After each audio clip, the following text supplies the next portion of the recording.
This is a rate which is supposed to generate the same amount of income. It's supposed to be revenue neutral.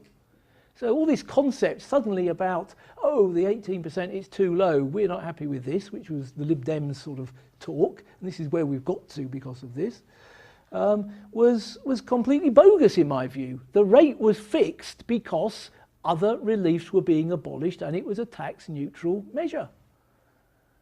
But the Lib Dems got their hands on the levers of power, and Vince Cable in particular was very exercised by private equity Johnnies, really. I mean, they're the people that have upset people. People in the world of private equity who were able to have their, what they call their carried interest, their carry, in a capital form which was liable to capital gains tax. And with an 18% rate of capital gains tax, you know, Vince Cable, oh, it's not fair, it's not high enough. I would have thought that the obvious solution was to do something about the carried interest in private equity arrangements, but that was obviously perceived far too difficult, and instead they meddled with capital gains tax. So we have the current position as I've already outlined to you. As we stand here, we do not have any inflation adjustment. We do not have any adjustment for the length of ownership of an asset. We do have a March 82 starting point still. In my view, they should have used the opportunity to rebase to some more recent point, because if nothing else, all the record keeping, when you have a disposal and you've got to try and find out what the history, what it was worth in March 1982 and what additions have taken place, it's a nightmare. It makes capital gains tax a nightmare. And it doesn't realise any money. That's the galling thing. But we have that. And then, as I said earlier, we've got sort of three rates. You've got the basic rate of capital gains tax, 18%, the higher rate of capital gains tax, 28%, and the special rate for entrepreneurs, which is 10% on the first £5 million worth of gains. What I didn't mention earlier, and what I will now mention, is that another Lib Dem proposal was that the annual exemption was too high. They perceived that the annual exemption, which currently is £10,100, was too generous, and it was a tax avoiders charter. If you can have a husband and wife couple, £20,000 of gains tax-free, it's an outrage.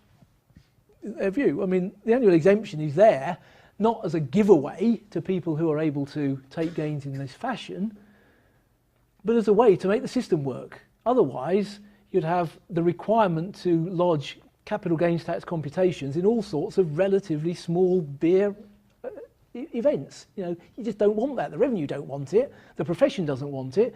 Small taxpayers certainly don't want it. You know, the threshold is just to take out a lump of people from doing the calculations. So, with that as our background, are there any sort of points that we can then sort of latch onto here? In my logic of trying to put these slides together, I thought, yeah, let's start with the background. That's a good thing to do. Always good to set the scene. But it does lead on, doesn't it, to... It's worth pricking the bubble that if you give something away, you're not going to be charged tax on it. Now, you're obviously an erudite audience. You realise that is not the case. But capital gains tax is predicated about a disposal being made. It is not predicated about something being sold for value. It is predicated on something being disposed of. So that's what you need. To trigger capital gains tax, you need a disposal. And a disposal can take various forms, of course. It can take the form of a sale of an asset. That's quite clear. But clearly it can take the form of a sale of an asset at an undervalue. It can take the form of a gift of an asset. It can take the form of an asset being lost and compensation being received from, e.g. an insurance company, an asset burning down. Or, you know, there's all sorts of ways an asset can be disposed of. And it's worth just dwelling briefly on the market value rule, because people, I come across people all the time who agonise about the market value rule.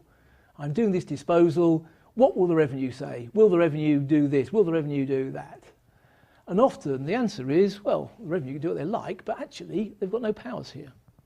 Because the market value rule applies in certain circumstances, but does not apply in all circumstances. So, in essence, the market value rule applies if a transaction is undertaken that is not at arm's length. So if I deliberately sell an asset to somebody who I want to benefit, I know my house is worth £1 million, but I rather like somebody in particular, whether it's a relative of mine or whether it's a friend of mine or whatever, and I sell it for £100,000, is that a transaction at arm's length? Absolutely not. I will be taxed as if I had disposed of it for £1 million. So non-arm's length transactions. If, however, there is a negotiation between two parties, and one party is a better negotiator than the other, if I think my house is worth £1 million, but Mr. Shrewd operator thinks it's worth £2 million, and I sell it to him for £1 million, and he immediately sells it for £2 million to somebody else, can I be taxed as if I should have sold it to him for £2 million? Well, no. If we're unconnected and there is evidence that we were freely negotiating on arm's length terms, clearly not. The fact that I'm stupid and he's clever does not cause me any particular pain from a tax perspective. It might cause me pain in other ways, but tax is not one of them.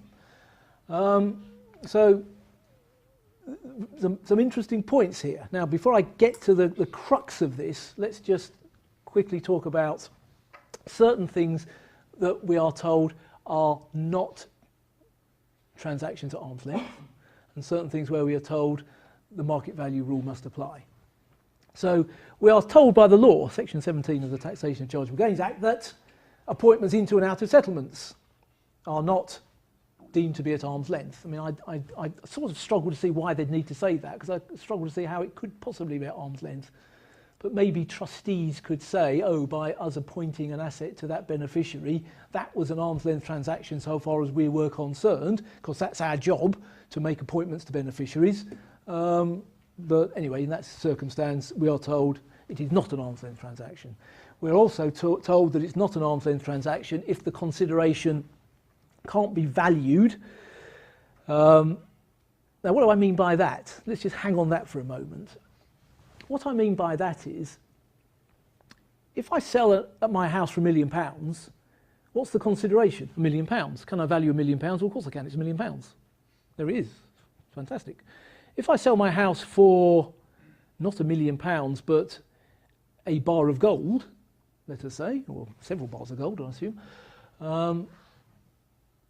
I would need to know the value of those bars of gold. But that's easy, because there's a market for bars of gold. I could look up go to a gold dealer or whatever. That would be perfectly easy. Or I could swap my house for securities which are quoted on the stock exchange, couldn't I? I could swap my house for, 100,000 ICI shares or whatever. That would be easy. But supposing I sell my house for something which is not quite so easy to value. Supposing I sell my house for shares in an unlisted company, for instance, which I might do. That's not quite so easy to value, is it? Well, the rule here is that you don't value the shares, you value the house. That's the point. At what point do you value the house? At what point do you send in the chartered surveyor and say value that house? You send in the chartered surveyor to value the house when you can't value the money or the consideration that's received in exchange. And specifically we are told that if the consideration is in the form of services, so if I say I will sell you my house, Mr. A, on condition that you work for me for the next 10 years or some nonsense like that, of course that would be very difficult to value, wouldn't it? So what do? You value the house. Yeah. So important to understand what you're valuing.